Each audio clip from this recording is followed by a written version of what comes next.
Happy Thursday. Let's do this. Amazon. Flash briefing. Jamie, here's your flash briefing. In NPR News. Live from NPR News in Washington, I'm Corva Coleman. The House Oversight Committee has started an inquiry into the potential impeachment of President Biden. House Republicans have pushed to open the issue, claiming that Biden wrongly benefited from his son's business dealings. No evidence of this has ever been substantiated.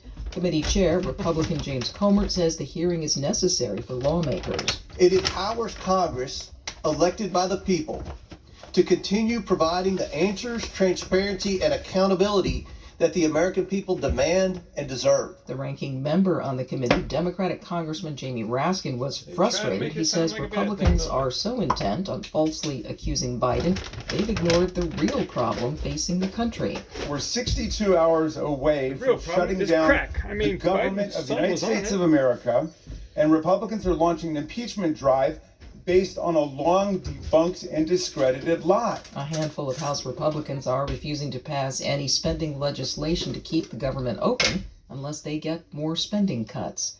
The U.S. soldier who illegally crossed into North Korea this summer and was detained returned to the U.S. this morning.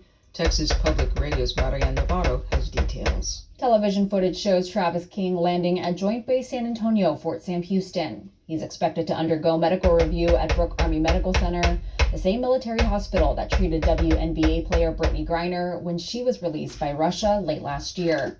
King ran into North Korea in mid-July after he served time in a South Korean prison for an assault. He was set to return to Fort Bliss military base before he ran across the border. North Korea expelled him and took him to China, where he was picked up by U.S. authorities. King spoke with his family before arriving and will get to see them before the next steps in his case. I'm Marian Navarro in San Antonio. Relief agencies are scrambling to provide support for the tide of people leaving the Western Asian region of Nagorno-Karabakh. NPR's Philip Reeves reports more than 68,000 have so far left the mountain enclave to travel down the only road to Armenia. Ethnic Armenians of Nagorno-Karabakh nurtured their dream of an independent state for decades. Now their leaders say they'll formally dissolve their self-declared republic by the 1st of January next year. In reality, that dream abruptly ended last week when Azerbaijan staged a lightning military assault and reclaimed control of the region which the international community considers theirs. More than half Nagorno-Karabakh's population of 120,000 has now left, abandoning their villages and homes rather than live under Azerbaijan's rule.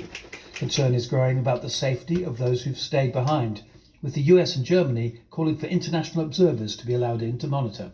Philip Reeves, NPR News. On Wall Street, the Dow Jones Industrial Average is up 66 points at 33,616. You're listening to NPR. Tens of thousands of hospitality workers in Las Vegas have voted to authorize a strike.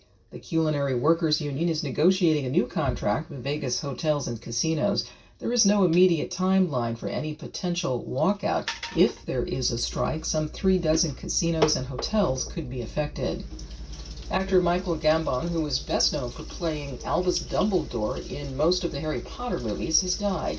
According to his publicist, he died following a bout of pneumonia. As NPR's Andrew Limbong reports, he was 82 years old.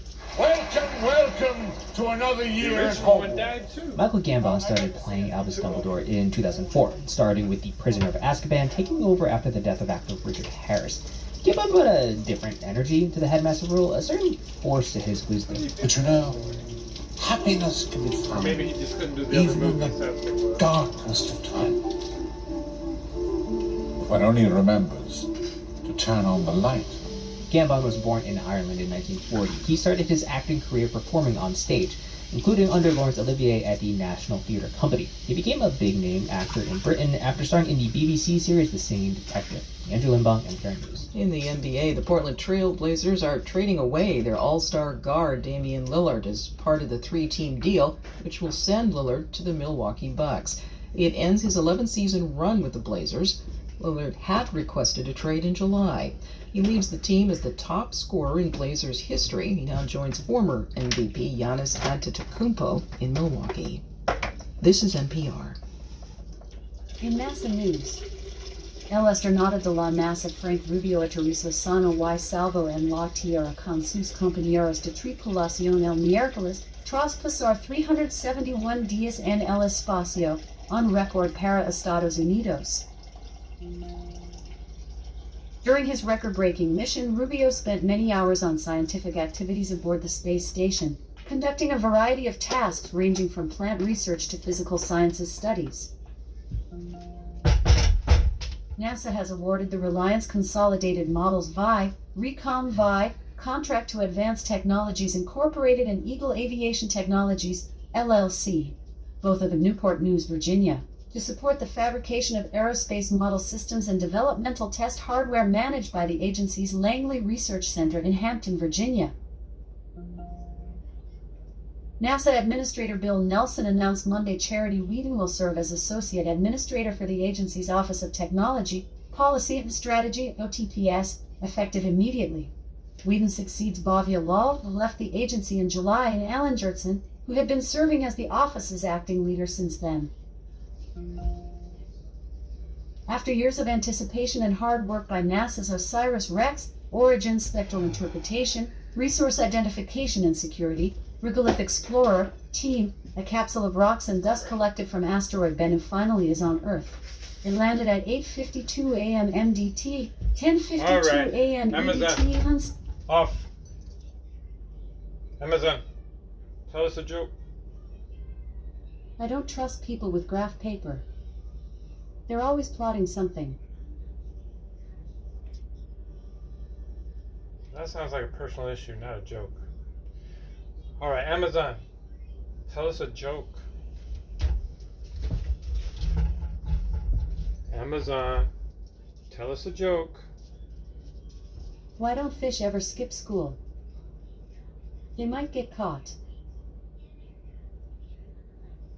Wow. Alright, well, happy Thursday, everybody.